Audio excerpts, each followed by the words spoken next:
there. Hello. Hello. Welcome to Brand Rewind Live. Thanks for being here. We so appreciate you. I'm Denise Kaigler, MTK Brand Management, coming to you from a chilly Boston, Massachusetts. I can up that because I'm Barika Phillips Bell. I am with B3 Media Solutions, and I'm coming to you from a balmy 84 degrees in Los Angeles, California. So very jealous. Hello, everyone. I'm Petia Abdur-Razzaaq with the Stylista Group, and I'm coming to you from a chilly New York City. Well, like the popular demand, I'm in the T dot. This is Zoe Mitchell of Sharp Processes, and I'm in Toronto, Ontario, Canada. Burr. So we are all here and thankful that you are here as well. So on this, and I want to make sure I get this right, I want you to be happy day. I want you to be happy day.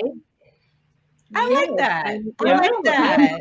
I like that too. It just makes you feel all warm and fuzzy inside. So hopefully we all did something to make somebody happy today.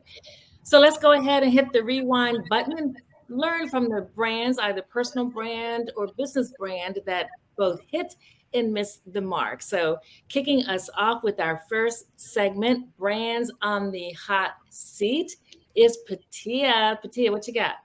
Yes, a not so great story here. So last week in New York City, we had the head of the psychiatry department at Columbia University.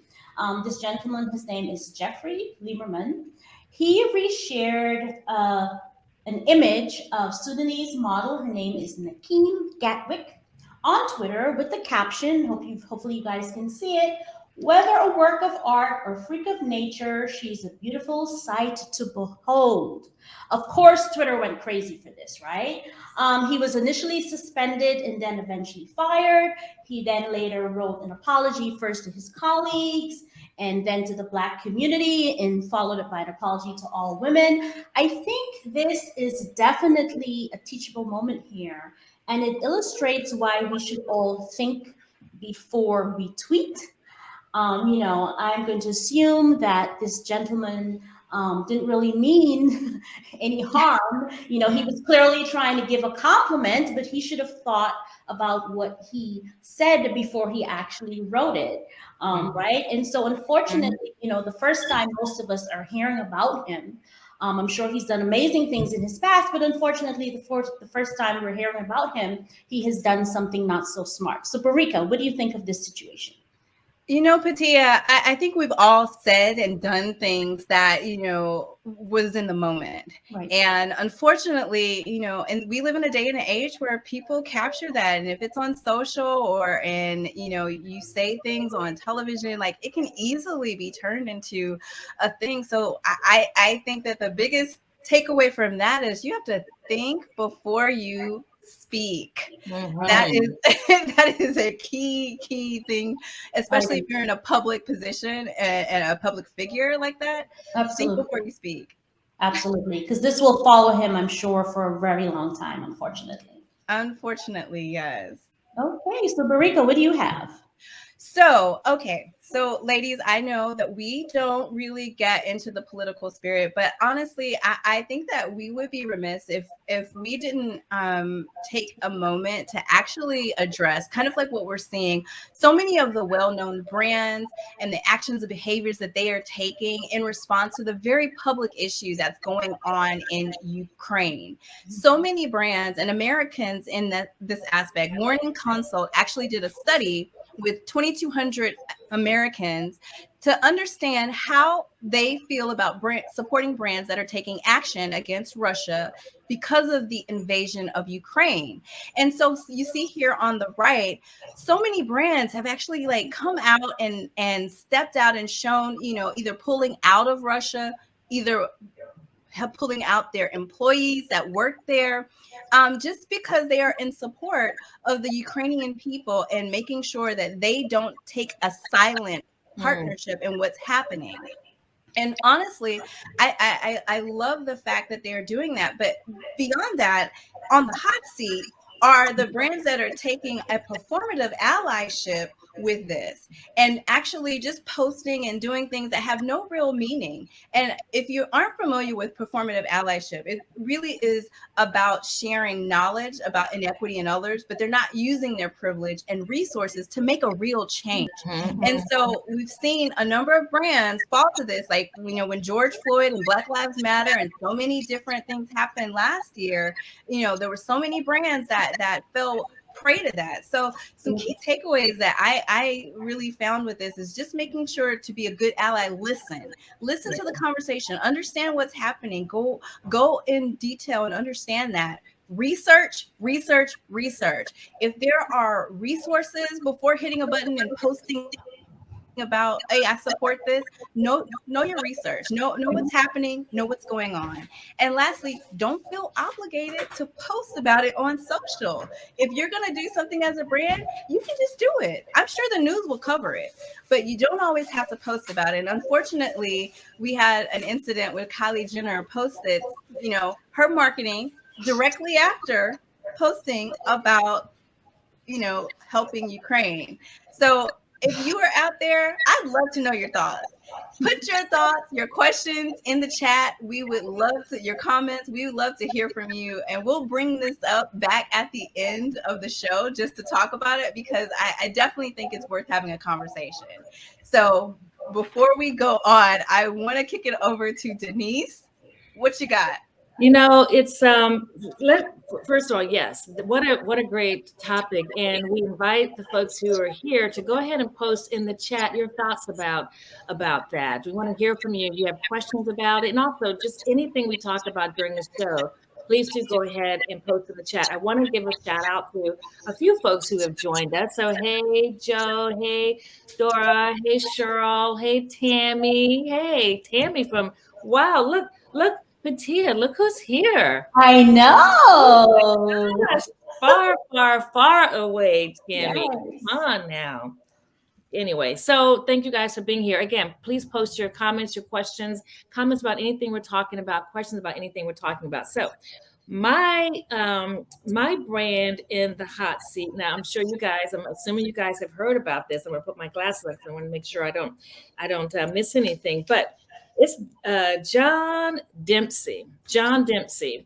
He is the Estee Lauder Executive Vice President who found himself in the hot seat this week when he posted on his personal Instagram page what was deemed to be a racial slur. As a result, at first he was suspended, and then Estee Lauder fired him. Now, what was fascinating about, there was a whole lot fascinating about this. So again, John Dempsey, he was the EVP of Estee Lauder, which encompasses a bunch of brands underneath the parent company. He did issue an apology. I want to just read the first part of his apology. So again, we're talking about brands on the hot seat, and it actually goes back to one of the earlier segment or the earlier story. But he said on Instagram, his apology: "I am terribly sorry and deeply ashamed that I hurt so many people when I made that horrible mistake of carelessly reposting a racist meme without reading it beforehand." Right? Same thing that we've been talking about, the importance of reading. Yes. Anything, any kind of comment. If you're going to repost something, make sure that you read it first, because guess what? That, whether it's something positive or negative blowback, it's going to blow back on you. Yeah. It's going to blow, and that's exactly what happened. I mean, his world blew up. And what's unfortunate about this is his apology it seems to be heartfelt. I don't know this. I don't know John Dempsey at all. But in reading his apology, it seems heartfelt. And what is unfortunate is that he is responsible for several Black women to be bought into this world as collaborators or spokespeople, including Rihanna and Mary J. Blige. Wow. So yeah, it's another example, right? Another example of a brand blowing up because they did something without thinking about it first, or certainly without reading it. So curious, interested to know what you guys think. Please post it in the chat, and we'll address it at the end of the show. But yeah, definitely a hot story this week. Hot story this week. Zoe, what you got? Yeah, for me, I just have to say there's something about intent versus impact, Right. but it's all about your brand. Especially as leaders, we have to be cautious of what our brand is. We are leading teams, we are role models for the company and for ourselves in that position. So Absolutely. my story this week is a little different. Um, I'm going to ask that you just watch this video clip to give you a little bit of background. And that's the term regressive criminal prosecution. Oh, Lord. The assault marks the latest in a staggering year of airline passenger disruptions and violence. Nearly 5,000 incidents reported. So that's a little snippet of what my topic is. The thing that caught my eye was this title: Flight Attendant Smashes Unruly Passenger Over the Head with a Coffee Pot. So I was still trying to recover from the Sunwing party plane that happened 6 weeks earlier. And now I'm seeing this headline. And so here's the backdrop of that story. The US Department of Justice basically posted that a 6'3", 240-pound male passenger made his way to the front of the plane, threatened the flight attendants, started fighting with them, including grabbing a plastic knife, a bottle, and tried to smash the bottle and said he was going to get into the cockpit. And instead of going to the cockpit, he detoured and went to the emergency exit and began pulling on the emergency exit bars. And that's when all the other passengers jumped in to try and save what was about to happen. And the thing for me is, my brain went, is that American Airlines again? What's going on with American Airlines? Right? Because here's the thing, 4 months earlier, a flight was diverted from New York to Jersey, and a passenger tried to punch an agent, which you saw in that video clip. He was taped to his chair, duct tape to his chair. Wow. By the crew and by the passengers. 3 months ago, another passenger in a business flight punched a flight attendant in her head twice because she accidentally knocked him and apologized. So my feeling is, this is the third time. Right. I have two rewind moments on this one. My head, I'm like, COVID restrictions are lessening, which means more people are traveling. And if this is happening now under COVID restrictions, what are we all walking into? Right. I don't know. For me. But Zoe, you are our airline correspondent. So true. So true. All Our things transportation airline, I'm coming to correspondent, Zoe. She has her finger on the pulse of all drama airline related for some reason. I don't know. It just finds me. And there's a lot, and there's unfortunately a lot of content There's too out much there. going on there, right? Yeah. Right. But for Yeah. me, it's like, passengers, if you're having a bad day, if you don't want to wear a mask, don't go on the flight. Right. Don't act up. You have a personal brand, you're going to end up on someone's cameras. The second thing is, for me, American Airlines, 3 times in 4 months. Is it safe to fly with you? We saw the CEO talking about harsher fines. What are you doing as a preventative measure? What are you screening? Because one of those passengers looked inebriated. Are you stopping alcohol service? What are you doing to protect your crew? What are you doing to protect us safely to get to our final destination? So I'm leaving it there, ladies. I don't know if you want to add to it. No, Yeah. I think you said it all. There has to be more action than a fine because they clearly don't work. Yeah. No. Yeah, I haven't, well, shoot, I probably shouldn't say this out loud because I've flown several times since the pandemic, but I haven't been on one of those flights yet. And I wonder what I would do. I mean, do we know what we would do if we're on a flight and a fight breaks out? I mean, I just hope if it happens, I hope I'm far away from it because Right. I don't want to be in the middle of it. If it happens to with someone who's next to me or behind me or in front of me, my goodness, what do we do? Like, I'm what do we going to pull out my cell phone and I'm going to tape it, and then I'll be on the news segment talking about it. Right? I don't know. But that's just me. It's like Passengers Gone Wild, but Passengers Gone Wild. right? Like, but from a standpoint of these airlines, like, what are they doing preventatively? Yeah. It doesn't Yeah. make sense addressing things in the back end. Yeah. You got, Right. part of the pitch is safety while flying with us. Right. Yeah, I did read somewhere that that maybe I don't know if I think I read this, that the flight attendants are going through training, like self-defense training. Did I make that? Did I dream that, or didn't I read that they're going through some kind of self-defense training to deal with some of these incidents on these planes? But we don't want our flight attendants to have to worry about Right. fighting on an airplane, right? We don't want that. No. Goodness. No. It's Yeah. unsafe. It's an unsafe working environment. Absolutely. So I my heart goes out to them, and I hope that American Airlines does better by their crew, their passengers, and the entire staff that works there. Absolutely. On that note, I want to jump into our next segment because I'm excited. Lift as you brand. This is the section that we get to highlight a brand that we can learn from. And I know Barika has some great stuff for us this week. So I'm going to kick it off to Barika. Awesome. Well, I'm going to start with a video. I just wanted to share it because it makes my heart warm when I see it. So let's play the video so everybody can see it.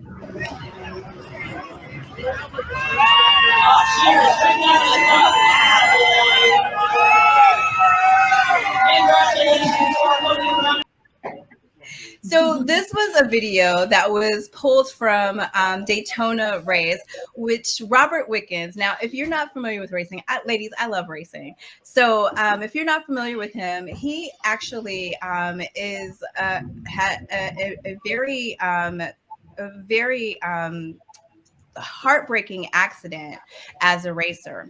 But Hyundai, as well as Brian Huerta Racing, actually did a race this past one. They brought him back. They retrofitted the car that he's driving so that he was able to drive.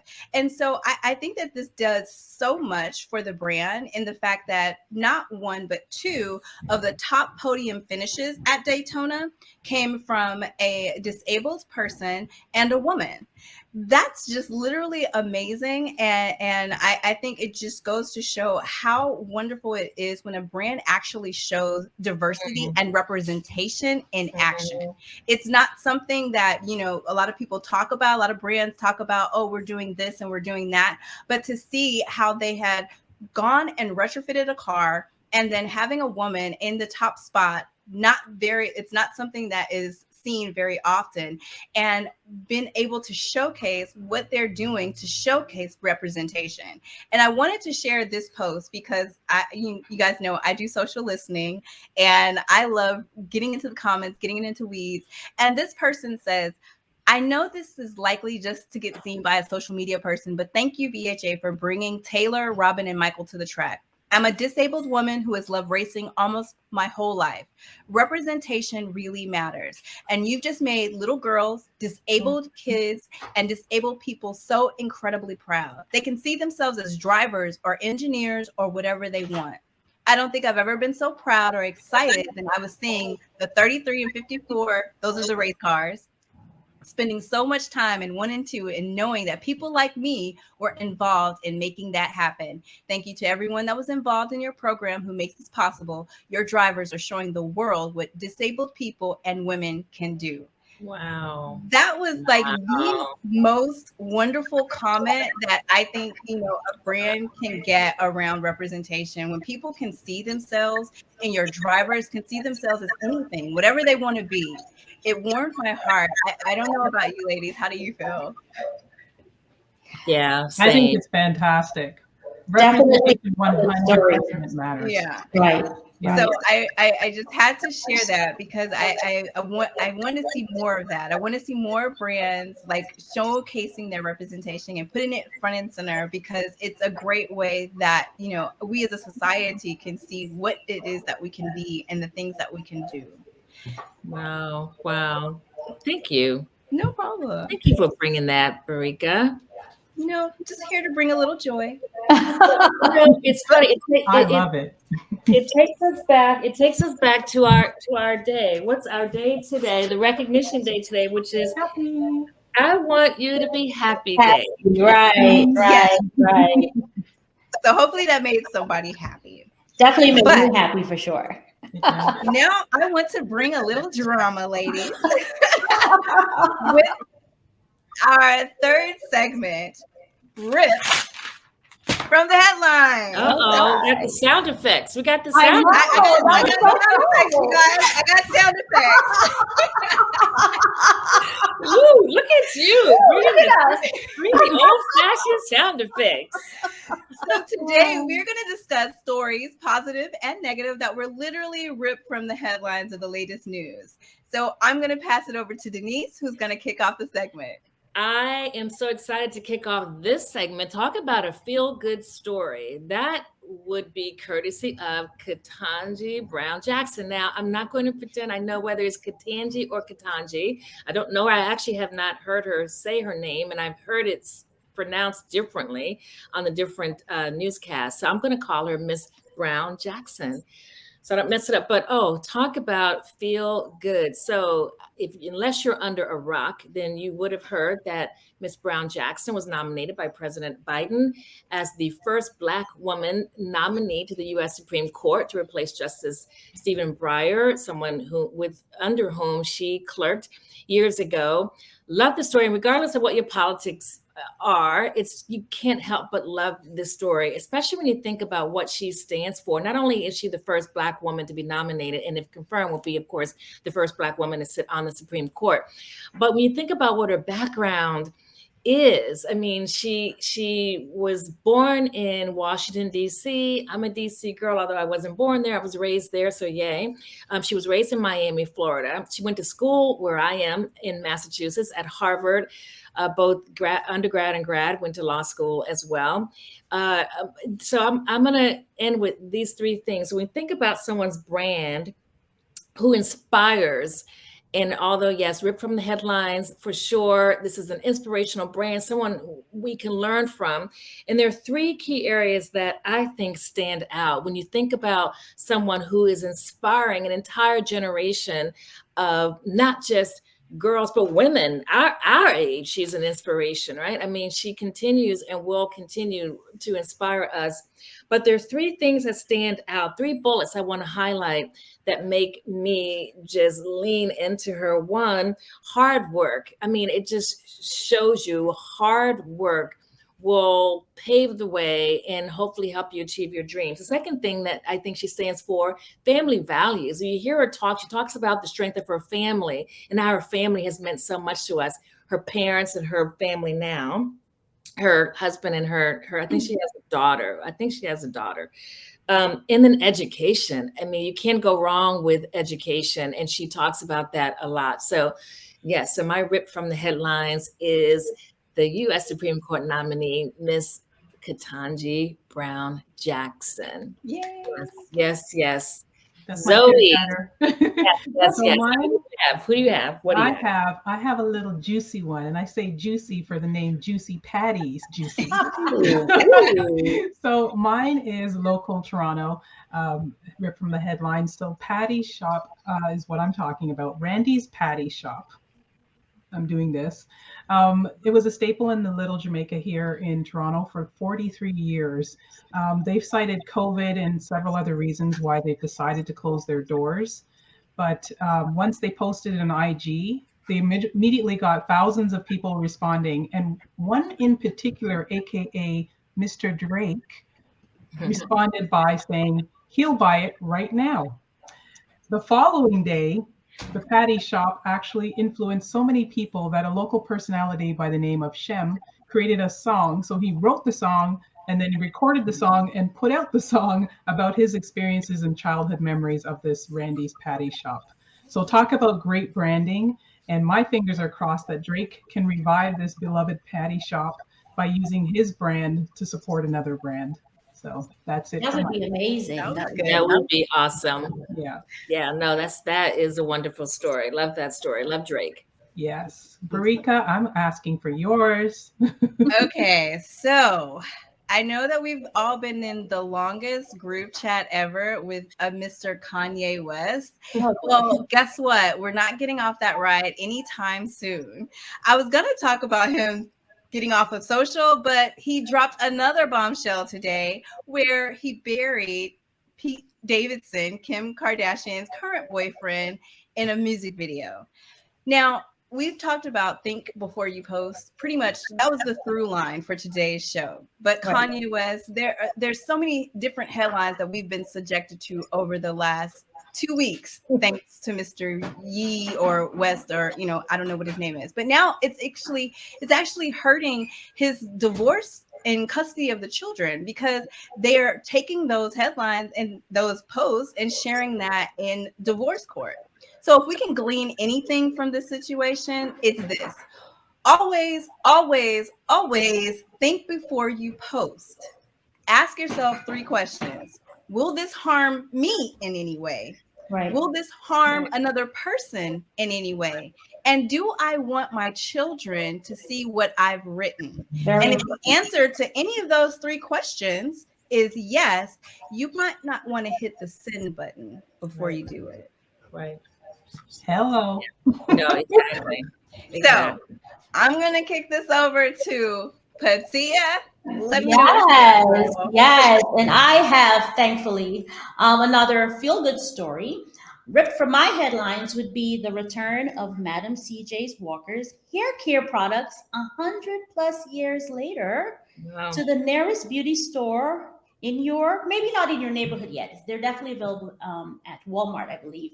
I mean, this is an effort of her great-great-granddaughter. Talk about family legacy. This is such a moment of pride, I think, right? For women of color, and for the United States, because this incredible woman that came from pretty much nothing. She was orphaned at 7. She got married at 14. If you guys watched her life story on Netflix, you know that she had a really hard life. Yet she didn't let that stop her. She became the first ever self-made female millionaire in the entire country, despite everything that she went through. And it's so heartwarming, because the lifespan of a small business, a solopreneur business, is about 2 years? Yeah. And 100+ years later, right, her legacy lives on. The products are back. And one of the things that I really hope is that the future generations, so maybe 100 years from now, will be her great-great-great-great-great-granddaughter, that they continue to keep her legacy alive. She has been such an inspiration to women of color especially. And, I just was like, oh my goodness, I can't imagine 100 years later anybody talking about me. But the fact that it is happening, right, is just really a great story that I wanted to end this segment with today. So it's Women's History Month. Yes. And ladies, let's do it. Let's do it. Yes. Our legacy. Love it. Love it. Our final segment for the evening. The time goes so quickly. I know. And this segment is called The More You Know, The More We Know. And are there any questions that we can answer for you guys really quickly before we have to? I did see a question from Pop Research. Okay. Right. How do I ensure my brand is actually acting as an ally? Oh, this is Barika.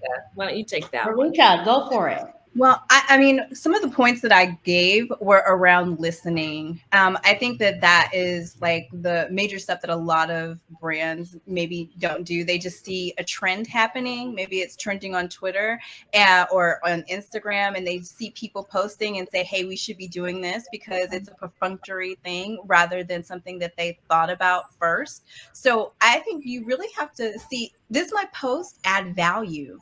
Right. Is it going to either teach somebody something, give them resources to get to something so they can do something? So that, to me, is the number one priority step, is just to listen and really understand and digest. Don't just do it as a perfunctory measure of the job.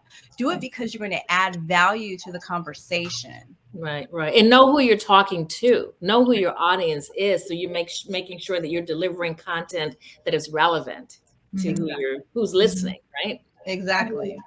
And I'd be able to add to that too, just to make sure that your internal looks like your external. Definitely. Brand alignment. Yes. Has to. Yes. If someone asks a question, you better be reflecting it internally. Absolutely. And not falling into the trap of jumping on a trend, because a lot of brands do this, right? They engage in conversations that seem meaningful in the moment, but long term, there really isn't much behind it. Okay, you guys, so it's almost time for us to say goodbye. If you know a brand that needs a rewind or is doing a great job, we would love to feature that brand. You can send us an email at brandrewind@gmail.com. Awesome. And make sure that you follow us on Facebook, on LinkedIn, Twitter, and Instagram. Absolutely. And thank you guys for being here. We so enjoyed it. Hope you guys did as well. Thanks for being so engaged. Love seeing the chats. Love seeing the chats. Love it in the chat. Thanks, everyone. So we will be back here in 2 weeks on Thursday, March 17th, 7 p.m. Eastern. We hope to see you guys then. All right. Thanks for being here. Bye. Take care. It's been a pleasure.